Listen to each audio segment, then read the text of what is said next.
My name is David Slocum Hewson. I am 47 years old, and I'm a human being trying to find my way in the most artistic way possible.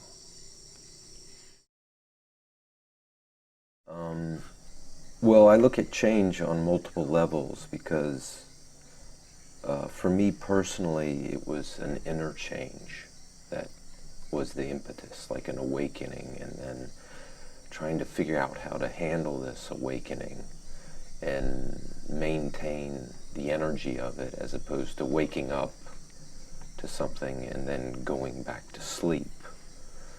So I had this inner world that was conflicting with family, friends, and what it led to, I had some tragic events in my life that happened. And it was basically what modern science would call a nervous breakdown. And all it was what I thought was my life was an illusion. And I was sitting in the ashes of my own illusion, crying like a baby, knowing that I created it. So I had to get in there and go, wait a minute, I have to sit this one out, because the immediate reaction was to go back to what I used to be. And I'm like, no, that's what got me in trouble to begin with. I realized, my consciousness is what I know. And I realized my subconscious is who I am. And there was a conflict there, resistance. Because when I implemented what I knew and it didn't work, I started getting really practical about things. And in that practicality, I found that what I know is so limited. And let's forget what I know, because I'm tired of listening to myself. And let's find out who we are and try to dig in to find out what can we do to be sustainable, what can we do to change the way we live. And it's to be more conscious, because when the subconscious meets the consciousness, you get a smack. But also you become more conscious of who you are. For me, society was not the answer. I waited around and with hope, and became a political activist and realized it was a fixed game. One aspect of a society are the governmental restrictions and laws they put on the people to limit them to what they could potentially do. But getting back to the whole societal thing, when it wasn't working and realizing it was a fixed game, I realized that the individual had to do something. Or at least that was my impetus, because I didn't want to sit around and wait. And as far as I'm concerned, the authorities said, you're just contaminated, and I don't want to be contaminated. And so the impetus for change, or the catalyst, was also, I got to the point where when I bought a piece of land in the jungle to actually try this out. Now, most people want to make a change and don't know what to do, and there's a little song and dance with it. But the way the human system is designed, a nervous breakdown is the best thing that could probably happen to them. But stay away from those antidepressants. They're not going to help you. Maybe a little bit in rare cases to get over suicidal tendencies or difficulties, but get off them and understand that what you thought you were and what you really are aren't in sync.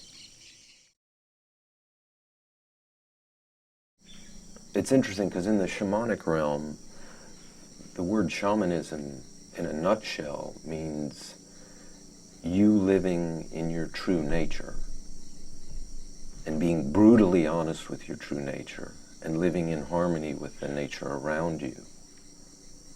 But standing in your true nature is challenging, or your truth, because if you've got a group of friends or a society and you start saying you're seeing something differently, a lot of people have resistance because they're afraid of losing their friends, let's say, or not being accepted into a club.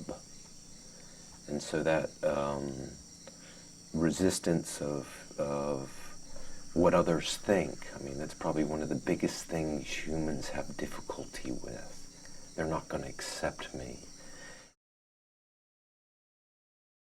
The biggest catalyst is to get comfortable with the unknown.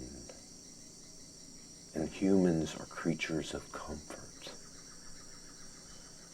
And the thing is, they'll keep doing what they're doing as long as they know what they're doing, even if it's destroying them.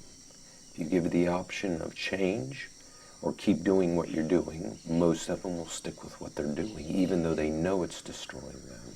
And so we've got to change this mechanism of getting comfortable in a place that's uncomfortable to sit.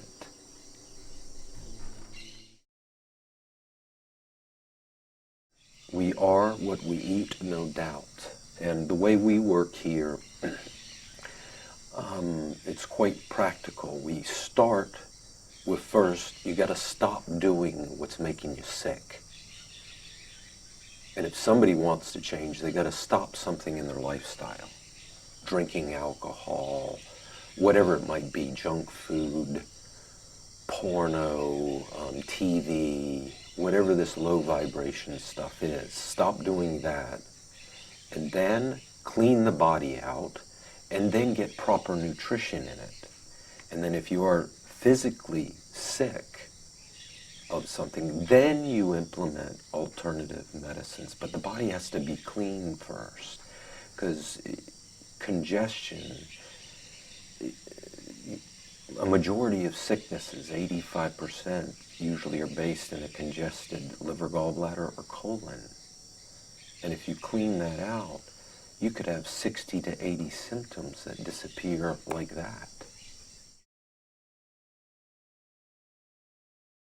So the first thing in nutrition is fundamental, because you need things for the nervous system, you need things for the immune system, you need adaptogens to stabilize the nervous system. So when the stressful life does come, you're prepared for it. So instead of blowing your top, you could kind of laugh at the situation just by what you eat. I mean, Hippocrates said, let thy food be thy medicine and thy medicine be thy food. If you need to take medicine, you need to have a proper diet with the medicine. And if you already have the diet, there's no need for the medicine. And this is 2,000 years ago.